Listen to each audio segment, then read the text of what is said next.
This is part 1 of our section on Judaism. We finally arrived at Western religions. So in this first lecture on Judaism, I'm going to try to kind of introduce what Judaism is about. I'm not sure how familiar you are with Judaism. Perhaps you've had some Jewish friends or worked with some Jewish people. You might not be familiar with the history and whatnot. The other 2 lectures this week are going to be quite history heavy. And actually for the rest of the semester, there's going to be quite a bit of history in every unit that we look at.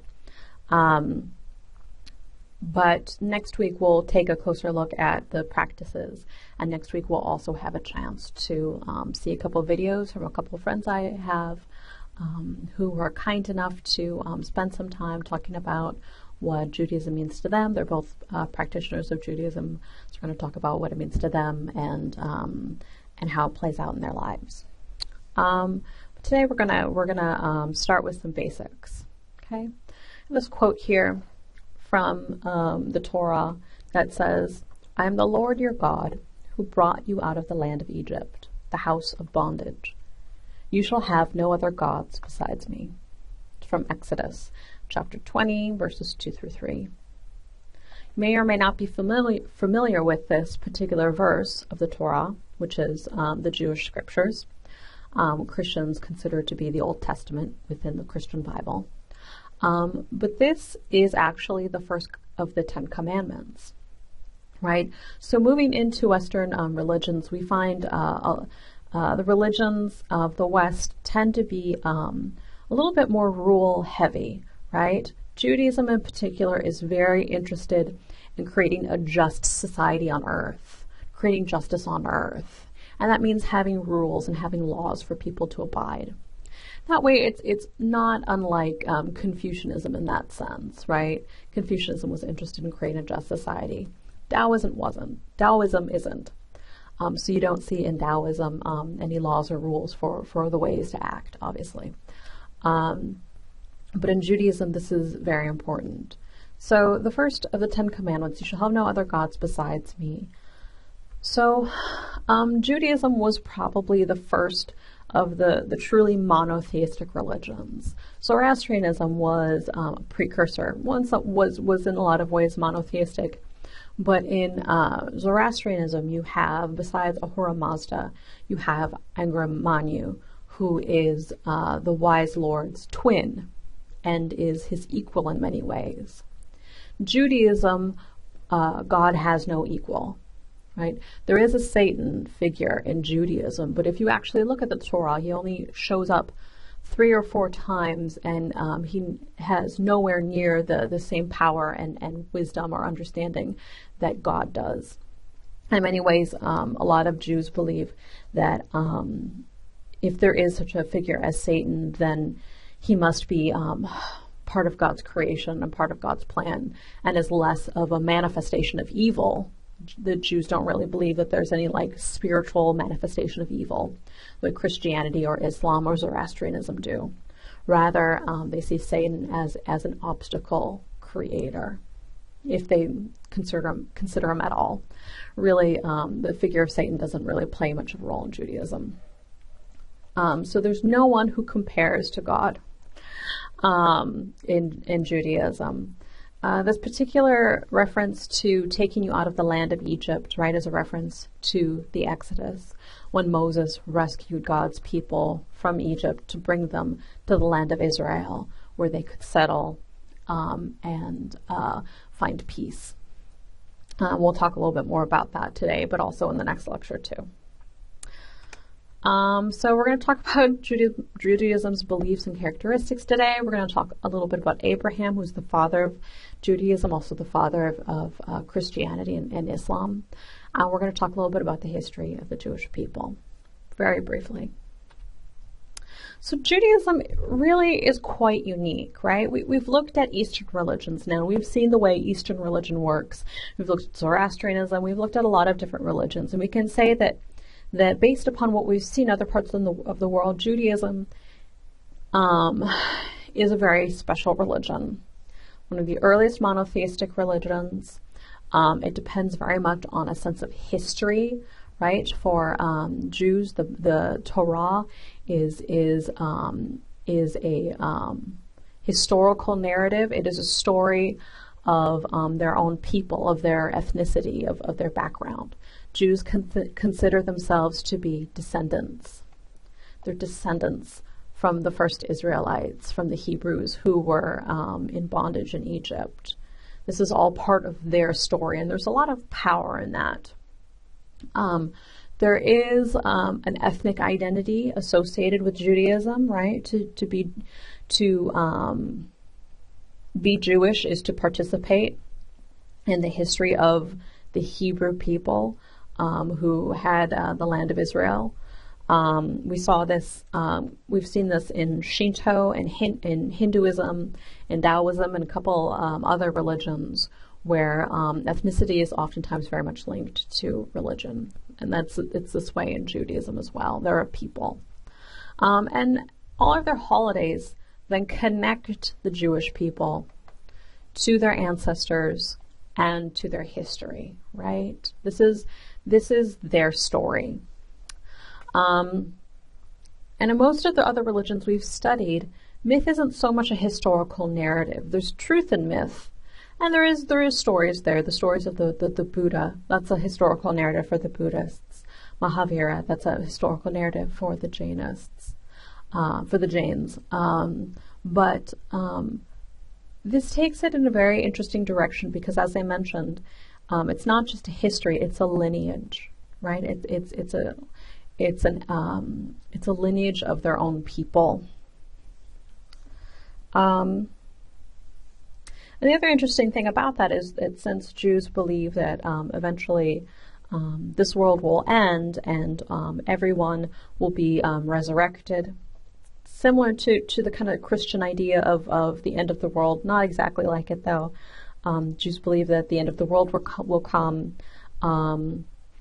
Our bodies will be resurrected and reunited with our souls, and we will all live in the world to come.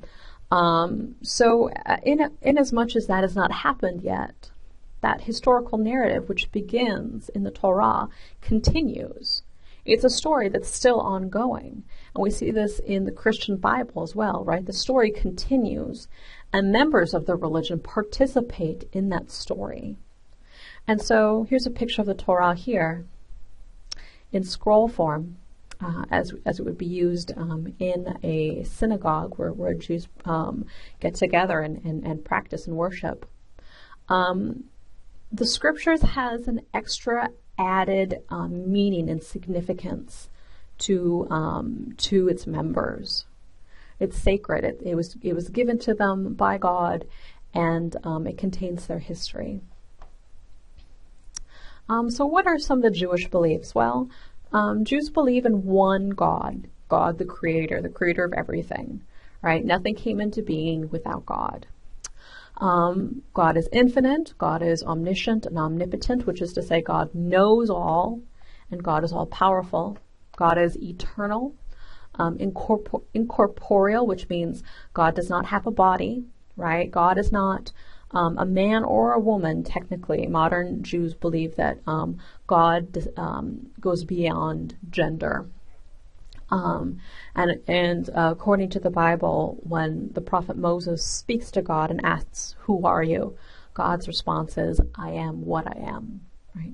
So in the Jewish understanding, right, of the unseen reality, there's this one great creator that is somehow everywhere at once, is the cause of everything, and is just completely beyond our understanding.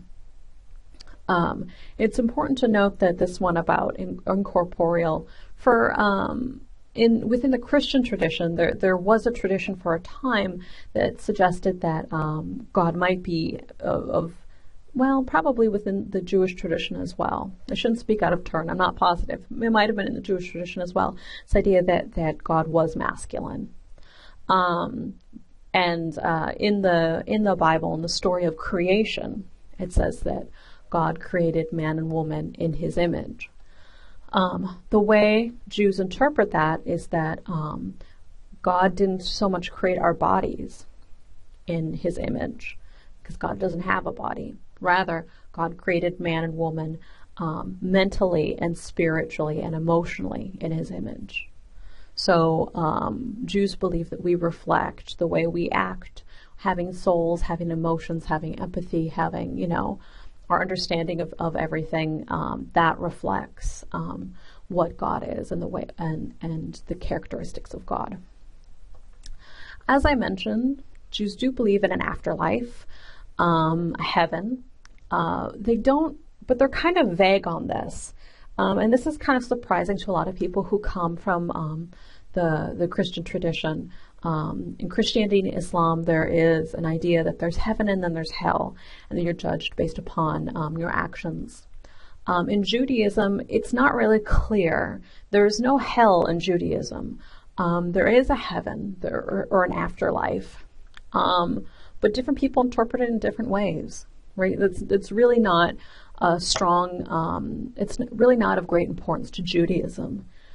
Judaism is more about this world, which is surprising to most people. Again, Judaism is a religion that is more about this world and creating a just world here and now.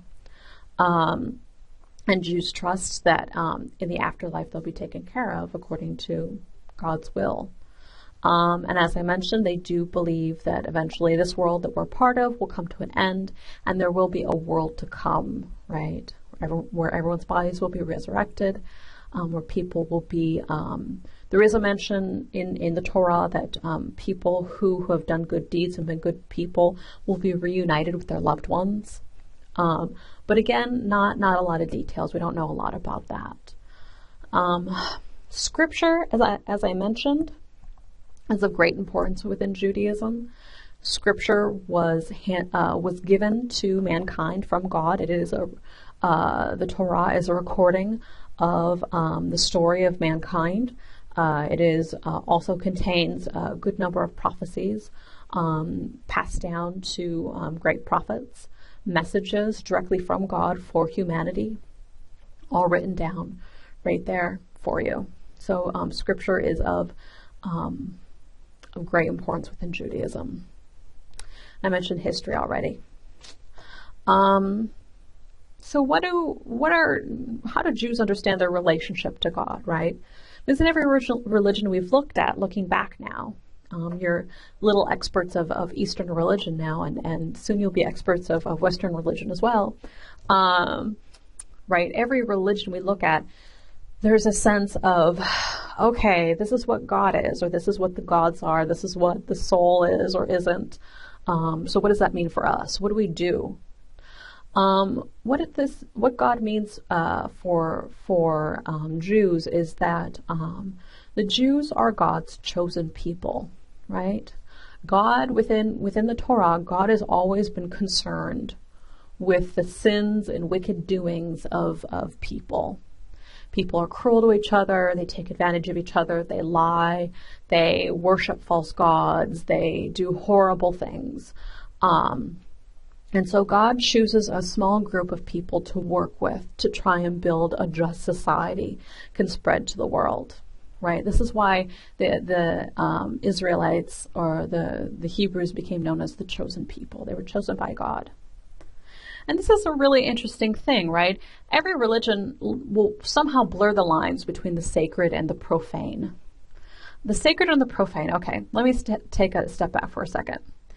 In 20th century religious studies, there was a lot of writing about this idea of the sacred and the profane, this idea that for followers of religion, the world is kind of divided up for them, right? There are things that are sacred, like your church, your temple, God, your scripture, whatever it is, and then there's profane, things that are secular, not necessarily evil, but just not religious, right? Like you take a class at your local community college. That's a profane experience. It's not a religious experience. You're not going to find the sacred there.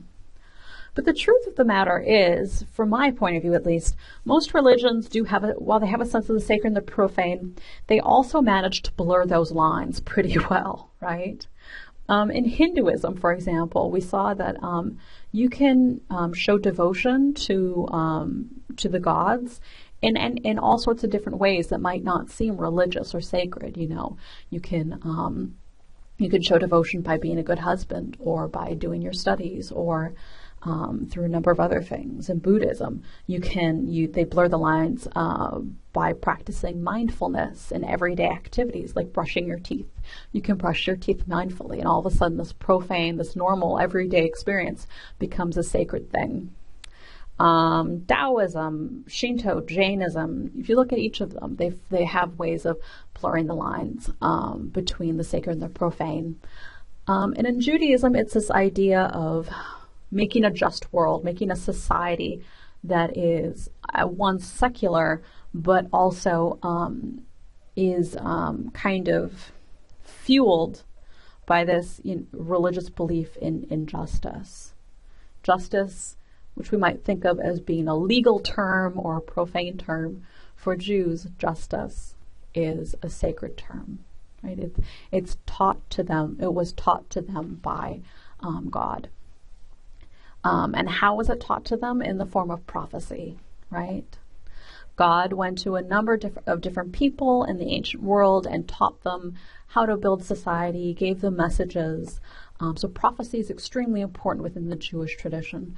Prophecy, the Jews believe prophecy is ended now, but they still study it very carefully, right? Study is a really important part of Judaism. We'll talk about this next week, but studying the Torah and learning it is a really important part of Judaism, and understanding the prophecies. Covenants is another important part of this idea of a just world. This is something that's really special within Judaism. I don't know that I've seen it really in any other religion. God comes to various people throughout history and says, I'll make a deal with you. You do this, and I'll do that. Right? There are a number of covenants within Judaism. We'll talk about some of them in the coming lectures, but when God sent a flood to destroy all the wicked people in the world, he saved Noah and his family in the ark. You might know the story. And when the flood went away, God sent a rainbow, and God told Noah that that was a covenant he was making with humanity, that he would never again flood the world. And you would know his covenant by that rainbow.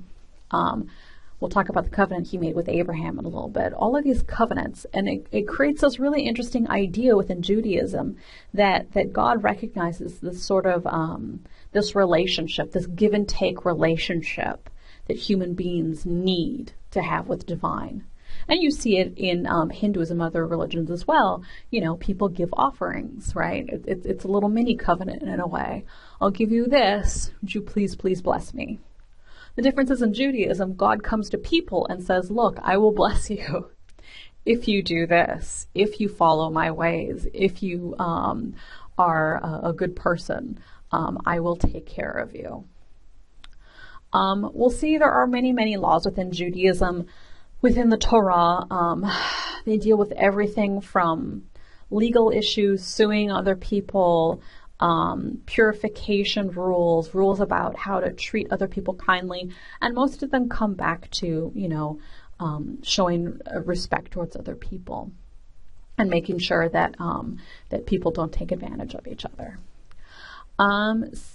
People go to the synagogues now to worship God. Once there was a temple in Jerusalem. There were actually two temples. The Israelites built a temple 2 times, and both times it was overrun by invaders and destroyed. And that's a very important part of their history we'll look at in a little bit. So the other important part of Judaism, especially modern Judaism, is family. We'll talk about this next week. But in so much as the Jewish people have been kind of scattered throughout the world, they were kicked out of Israel, they kind of went all over the place. The way they practice this idea of building a just society a lot of times happens in the family unit. And Jewish families are generally very, very close-knit. And we'll look at that a little bit next week. It gives you a little sense of what it means to be Jewish. So another interesting thing that happens within Judaism is, as I mentioned, God goes to the people. God takes the initiative to go to people and say, I will bless you if you do this, if you follow me. Essentially, it comes down to if you follow my word. And God is not so interested in the sacrifices, the offerings that he gets, right? God is interested in people being good to each other. This is a quote out of the book of Isaiah, who's one of the great prophets. And this is a message for the Israelite people that says, "What need have I of all your sacrifices? I am sated with burnt offerings of rams, the soot of fatling, and the blood of bulls." Sated means satisfied. "Your new moons and fixed seasons fill me with loathing. They are a burden to me. I cannot endure them. And when you lift your hands, I will turn my eyes away from you. Though you pray at length, I will not listen." So God is very angry here, clearly, right? All the offerings that people are giving mean nothing to him, and he won't listen to their prayers.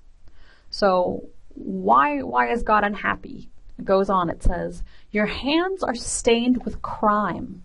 Wash yourselves clean. Put your evil doings away from my sight. Cease to do evil. Learn to do good. Devote yourselves to justice. Aid the wronged. Uphold the rights of the orphan. Defend the cause of the widow." So what we see in the prophecy, we see in the tradition of prophecy is oftentimes what God wants is for people to be is to follow the law in so much as it creates peace and justice. Excuse me. Really rough timeline just to give you a sense of kind of the ancient world. Right, Abraham, the first patriarch, the father of Judaism, lived somewhere between 1900 and 1700 BCE. Moses freed the Israelites from Egypt somewhere between 1300 and 1200. David, who was the first king of Judah and Israel, we'll talk about him in the next lecture, lived somewhere around 1010 and 970 BCE. And Israel fell to the Babylonians and was conquered right around this time here. This is when the ancient civilization of Babylon was at its height of power. So right around this time is when Israel was conquered and the first temple was destroyed. The Jews were finally allowed to return to Jerusalem and leave the first exile 535 BCE. And they built a second temple, and it was destroyed by the Romans in 70 AD. Okay. So that gives you a sense of how long this history is. Give you a sense of this area that we're going to be talking about. This is modern day Israel here. You can kind of see right there, modern day Israel. In ancient times, this whole region was divided up between a number of tribes, all of which were ethnically similar, but culturally a little bit different. They were tribes, and they warred with each other. And these lines, you see these divisions and boundaries changed very, very often. So there were Hittites, there were Hivites, there were Philistines, there were Amorites, there were Moabites, there were Edomites. And this is where Israel was born, in amidst all of this tribal warfare. This is ancient Mesopotamia here. This is where Babylon, one of the first great empires, was born. And it slowly moved west until it finally reached Israel. And again, ancient Mesopotamia is modern-day Iraq. Give you a sense of the geography. So Abraham. Abraham is in a lot of ways the model prophet. Oftentimes Moses is upheld as the greatest prophet because Moses received the 10 Commandments and guided God's people to Israel. But I find Abraham to be a really interesting figure. He was the father of Judaism, and he was kind of the founder. In a lot of ways, he was the founder of monotheism. If we don't take into account Adam and Noah, God was the one, or Abraham was the one that God went to and started the chosen people with, right? I have a number of pictures here, a number of images of of Abraham. I think it's interesting because everyone kind of portrays him a little bit differently. Here he's kind of wise and he's aged and he looks very concerned. He's looking upward at the sky. He's thinking about, a lot of things on his mind. Here he is praying. He's obedient. He is begging help of God. Here he's a leader. He's a father. He's guiding his family and teaching them. This is from a Jewish children's book, right? He's a friendly dad. He is warm. He is very approachable. This is interesting. This is from a Muslim tradition. Within Islam, Abraham is one of the great prophets. And they have a number of stories about Abraham that are not included in the Torah or the Old Testament. They have a number of traditions about him, one of which is that he had words. He debated with a devil, and the devil was really angry with him because he was so wise and because Abraham was able to answer all these devil's riddles and things that he was trying to trick Abraham with. He was trying to trick Abraham away from his religion. But Abraham was too smart for him, and he was very good and wise. And so this devil tricked him into this fire, right, meant to destroy him. But Abraham was so good and so virtuous that he wasn't harmed by the fire. And this is a very famous scene portrayed in Muslim art. This of Abraham sitting in the fire, not being hurt by it. So Abraham received the second of the great covenants, perhaps one of the best known covenants, which is that of circumcision, right? Abraham was a wise man. He was a kindly man. He was a godly man, and God recognized that, and God came to him, came to Abraham when he was already quite old and told him that he would give him another son, and then through that son, his lineage would become as numerous as the stars. And in turn, he and his family would follow God and follow his teachings. So Abraham thought that was ridiculous, and he laughed because he knew that he and his wife were over 90 years old, but God told him, no, this is going to happen, and you're going to name your son Isaac. The word Isaac means he laughs, right? God had a sense of humor too. So he said, no, this is going to happen. You're going to name your child He Laughs, because you're going to see. And sure enough, his wife, Sarah, seen here, got pregnant and had another son, and that son Isaac was the father of, or through Isaac came all of the Hebrew people, all the modern Jews. Again, this is a story; it's a lineage. So this is a really famous story I want to talk about really quickly: the sacrifice of Isaac. This is part of the story of the covenant with Abraham, and the story of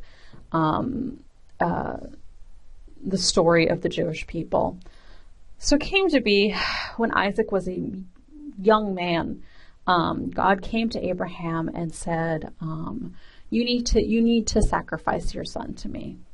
And Abraham, being a good and wise man, at first was taken aback, but then thought, okay, God has told me that this is what I need to do, so that's what I'm going to do. So he leads Isaac up to this mountaintop, and he lays him down on a rock, and he ties him there, and he doesn't tell Isaac what's going on. Isaac's wondering what's going on, and Abraham raises a knife ready to cut his son's throat when an angel appears and tells him, no, God is pleased with you. You don't have to do this.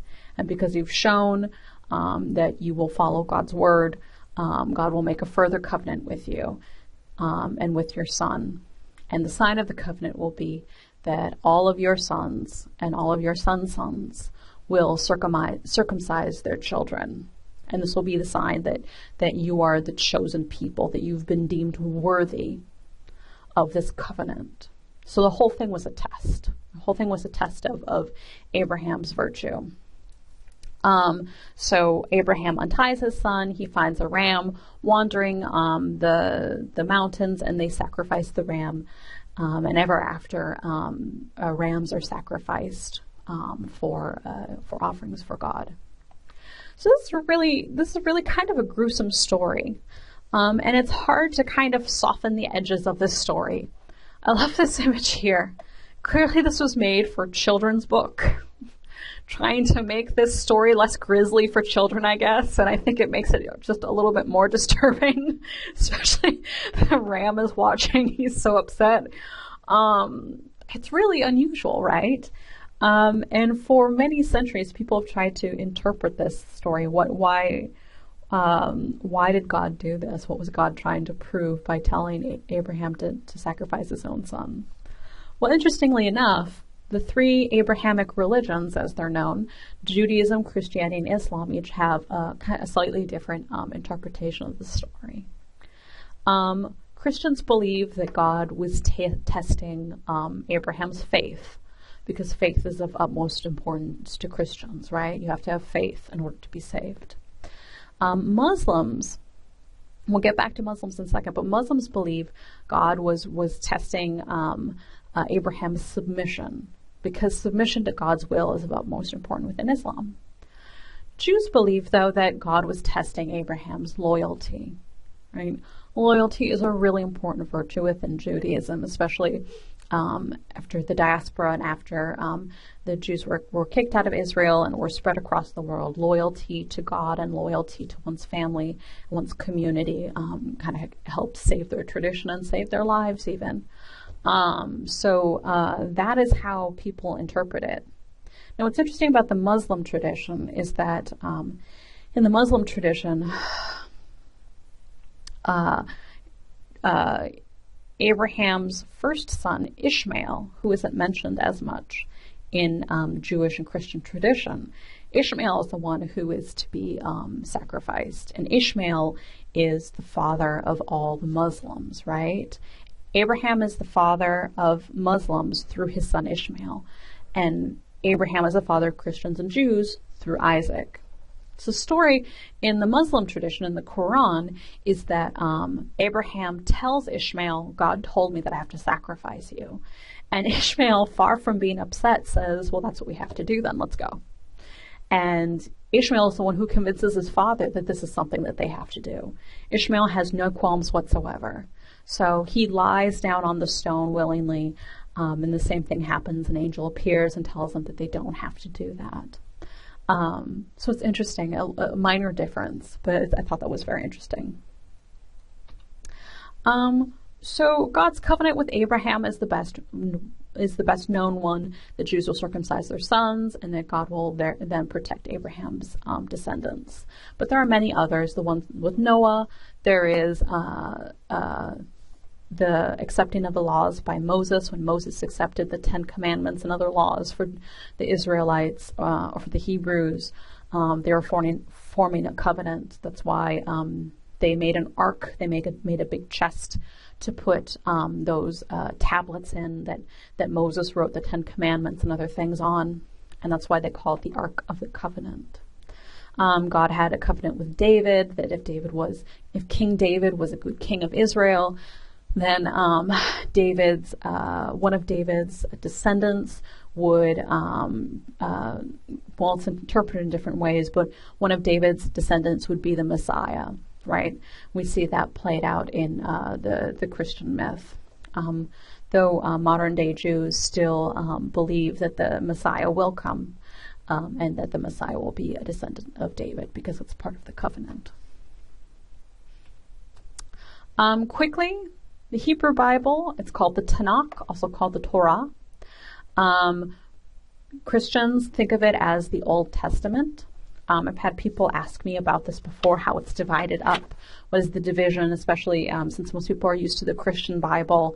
So just to be clear, technically the Torah is actually the first 5 books of the Bible, the first 5 books of the Tanakh, the Christian Bible as well.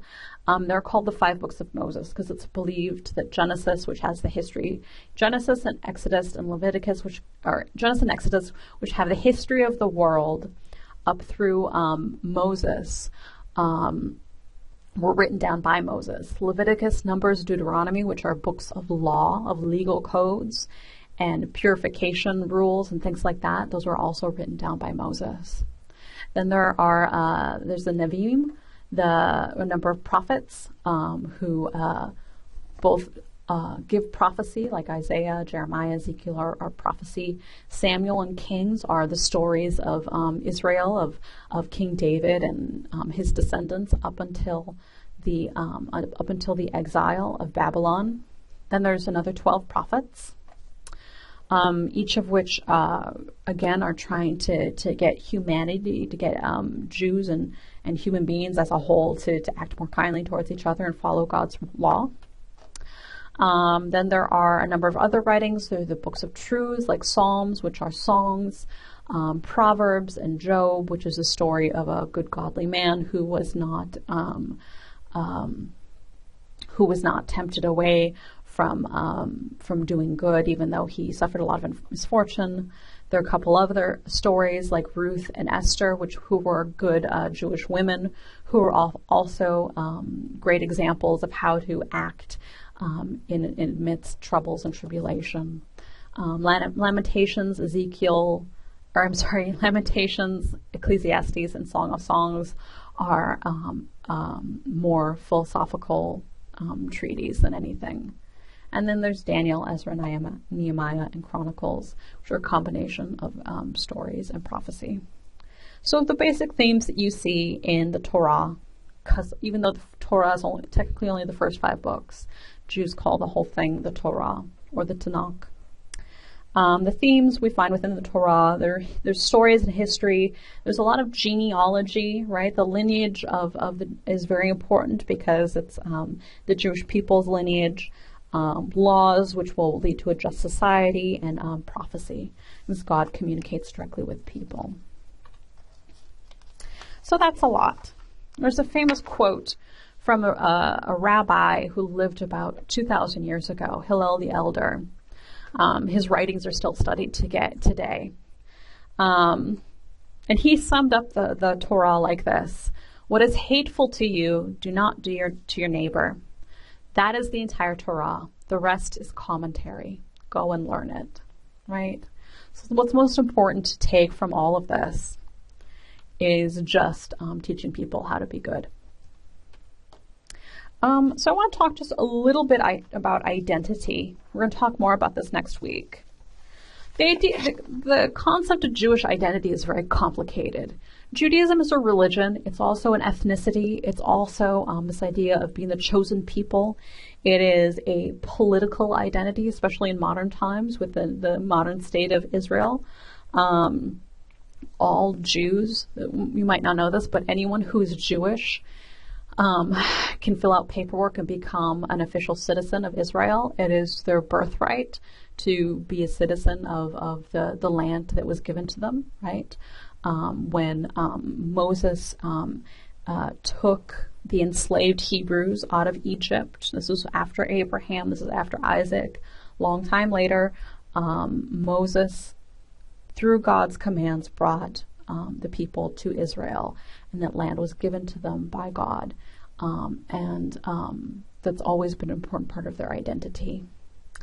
And yet, for most of recent history, they have been exiled from Israel. They've been nomads, traveling from country to country, often persecuted, often kicked out, often misunderstood, always seeking a nation, also always struggling to keep what they have.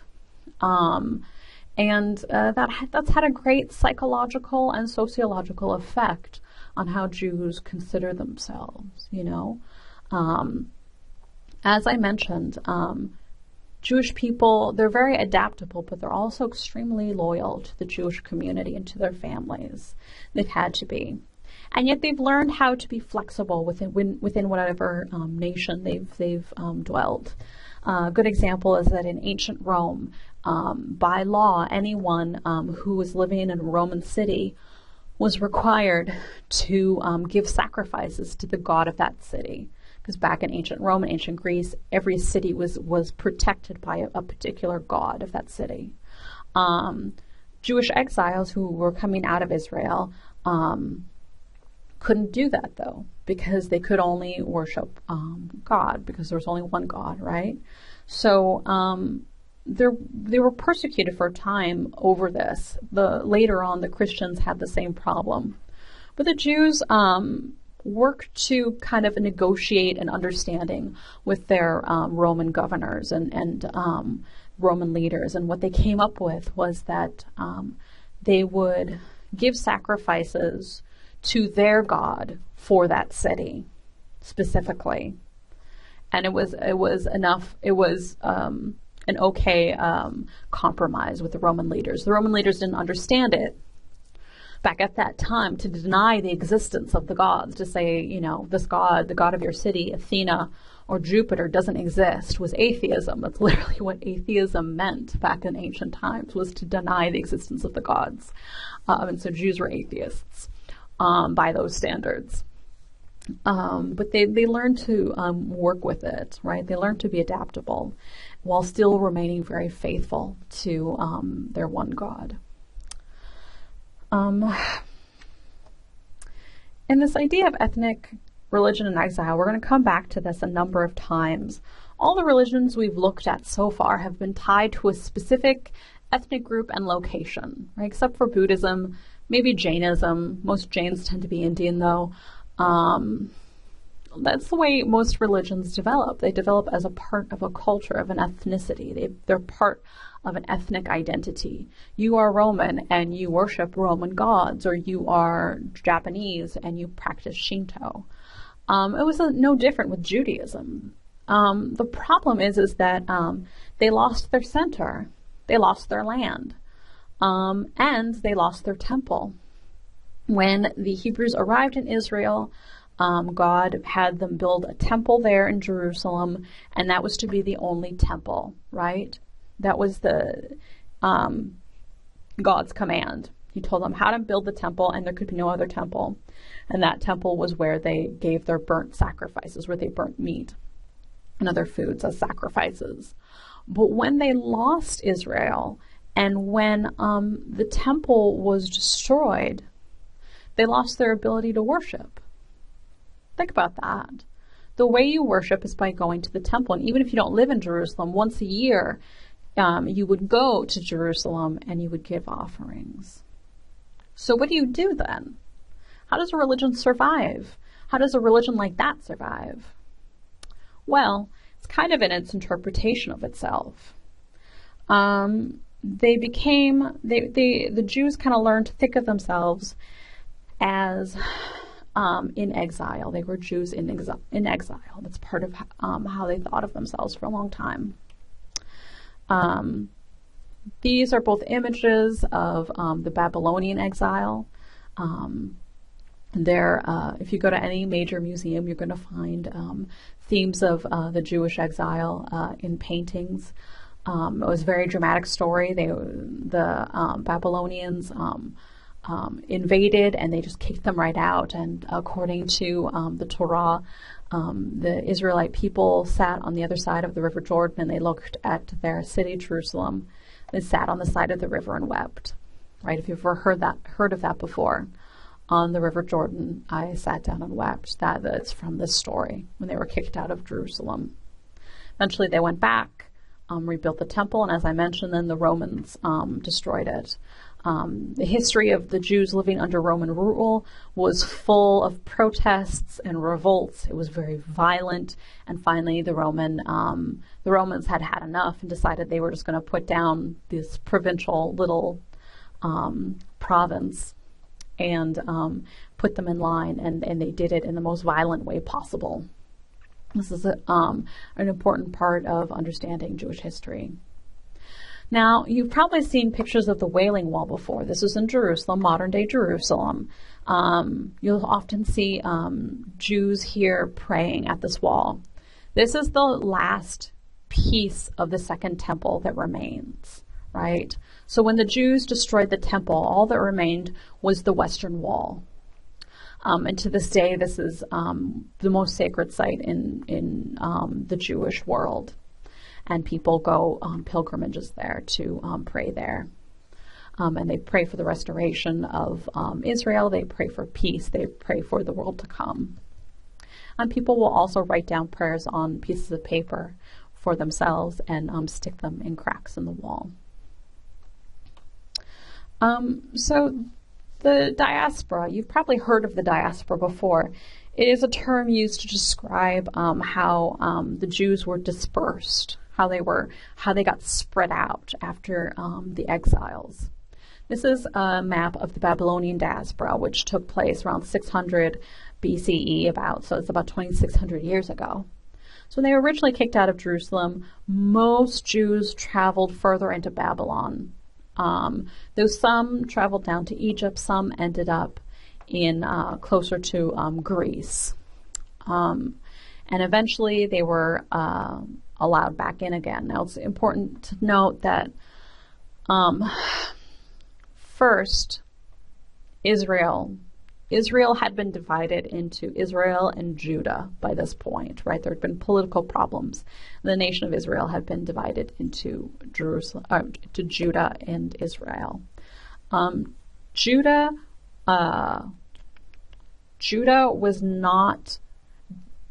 was exiled second, right? First Israel was invaded and exiled, and then the people of Judah were. Eventually, though, they got to return. But there was a second diaspora after the fall of Rome, and that was around 200, 300 BCE. And then it was a slow diaspora into Europe, and you can see how the Jewish people traveled all over. They'd settle somewhere, they'd get kicked out. It happened so often. They settled in England, they got kicked out, they went to France. France kicked them out in 3 major persecutions. They ended up in the Holy Roman Empire, which is modern-day Germany. They got kicked out. They went farther east into Russia, into Poland, into Eastern Europe. For a long time, there was a large number of Jews living in Spain, and they lived very peacefully there until about 1492. They got persecuted and they left. They ended up actually in the Muslim Empire. By this point, all of North Africa was part of the great Muslim Empire. And they were able actually to live in peace with the Muslims for a very long time. And eventually, the largest groups of Jews in Europe ended up around Russia, around Germany, and in the Muslim empires. And there was a good number of migrations into America as well, from Spain, from Germany in the 19th century, and from Russia in the 19th century, and another great migration from Germany in the 1930s when World War II and the Holocaust happened.